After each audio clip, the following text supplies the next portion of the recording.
Hey there, Josh here, and welcome to a short hobbyist novitiate video. This time we're doing Painting Imperialis, where we paint up a Legimp model in the colours of one of the 18 legions or their solar counterparts.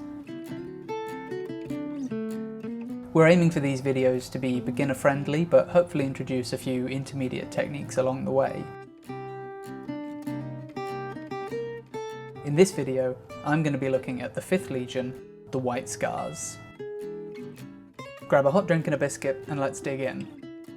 So I'm starting this one off with a very heavy dry brush of Corax White. White is notorious for being quite a tricky colour to pull off well, but I think with a bit of patience and a lot of steadily building up of layers you can really achieve a nice look. I'm dry brushing this over a Chaos Black Prime. You can see here I've sort of hit every surface now, and I'm coming back in and just picking out more and more of the raised edges with layers of dry brushing to build up that colour underneath. I love the texture you get when dry brushing, building up all these details and layers just with the brush strokes themselves.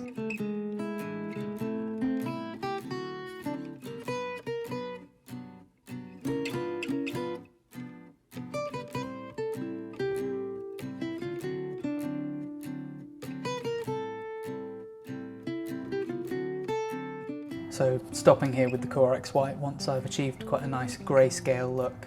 Then I'm coming back in over the top of it all with White Scar. Surprise, surprise. This time focusing more and more on those raised edges and flat panels. Just building up that strong white colour.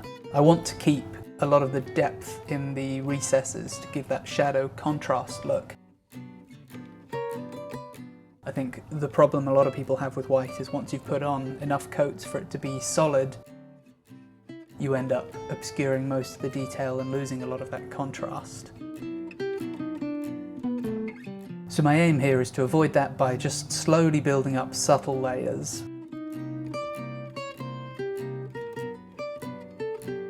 This process took me probably about 15 minutes on the model.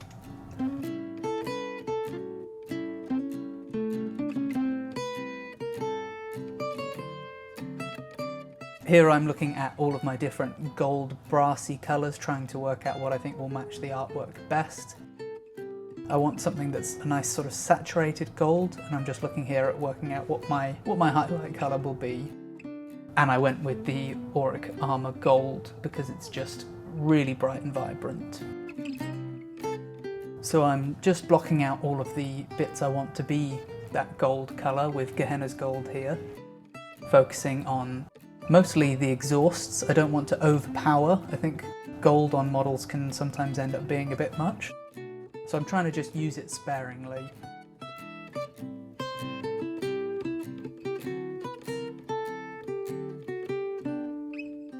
Working on these tiny models, it's really good to be using a small brush and taking your time, moving slowly. This footage has been sped up, I'm not just really quick. There wasn't quite enough of the gold for me. I thought it might be nice for the White Scars to have the ram on the front of the rhino in gold too. It's more ceremonial maybe than actually practical. And it looks quite nice, helping it stand out at the very front of the rhino. Now I'm coming in with that Auric Gold and just finding some of the sharpest points on the ram there and the tips of the exhausts and the sides. Just blocking in a little bit of highlight, not very much. Just enough to show that this is shiny, bright gold on the metal.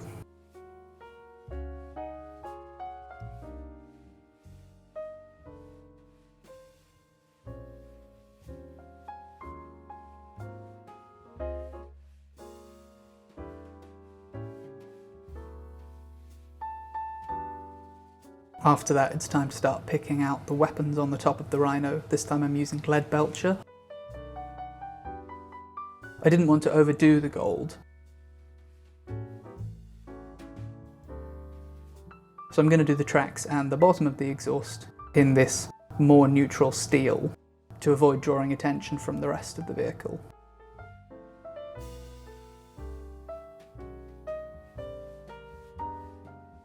the back side and bottom of the tracks you can get away with using a bigger brush, but there are a few points here at the front of the rhino where you might need that smaller brush.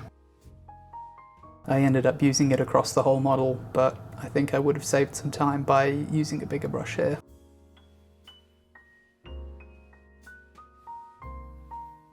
I think a good rule of thumb is to always be using the biggest brush you possibly can for each job.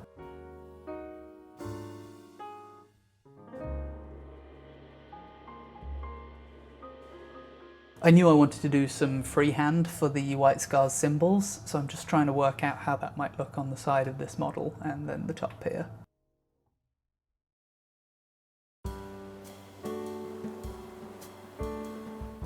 Once I've worked it out, I'm coming in with some very thin Khorne Red just to really slowly and carefully sketch in the symbol. I find freehand quite difficult, so I'm taking my time, making sure my hands are really steady, and just slowly doing it a little bit at a time, blocking out that shape and then gradually thickening up the lines into that symbol.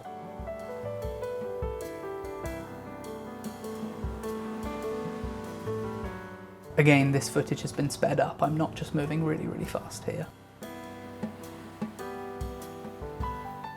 I wanted to go really all out on the freehand on this one.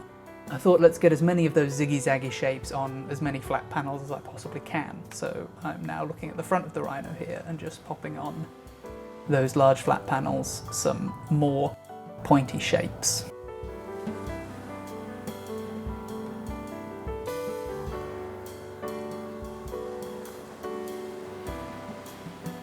Finally, the top hatch of the rhino is just begging to have some big, chunky zigzag shapes drawn onto it. This is really your prime real estate if you want to be doing any freehand on these models.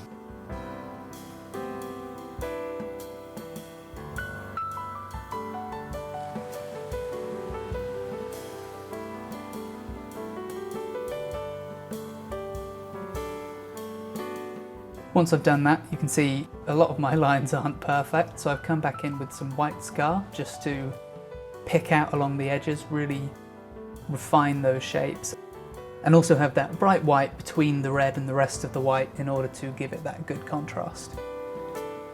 I then got a bit overexcited and started doing some extra highlights across the model. Once that's all done, I've got my evil Sunz Scarlet out and I'm just going over the top of that Khorne Red, really giving it that vibrancy.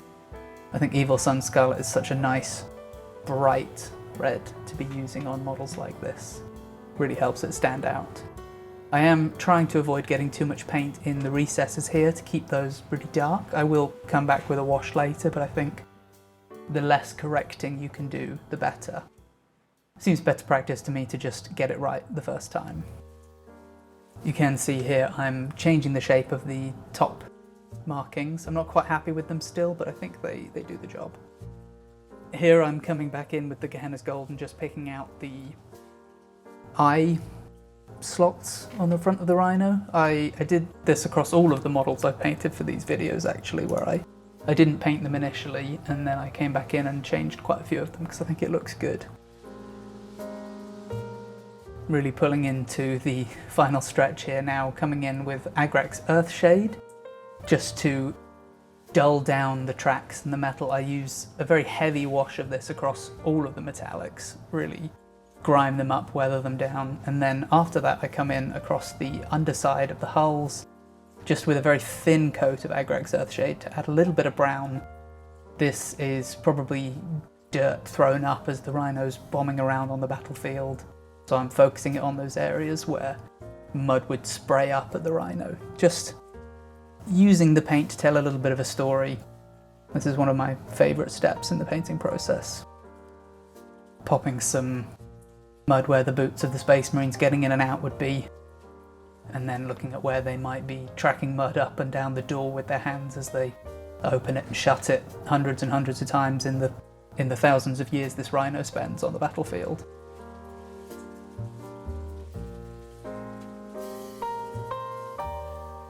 And now doing the same again on the other side and the back. One of my favourite things to do with washes is if you come on a little bit too strong to begin with, you can always come back here with a damp brush and just use that like an eraser. Just blend it out a little bit. Very flexible and easy to work with as long as you don't leave it too long, but you do have pretty good working time with these. Same again across the top of the rhino now, just looking at hatches and gaps, anywhere that dirt might build up. You know, this rhino gets cleaned a fair bit, but not every day, and there's still going to be muck in those hard to reach spots. Really dirtying up the exhausts. I figure they're always pumping out all sorts of nasty chemicals, so they're probably tarnished and filthy. And then we're done. I'm really pleased with how this one came out, actually.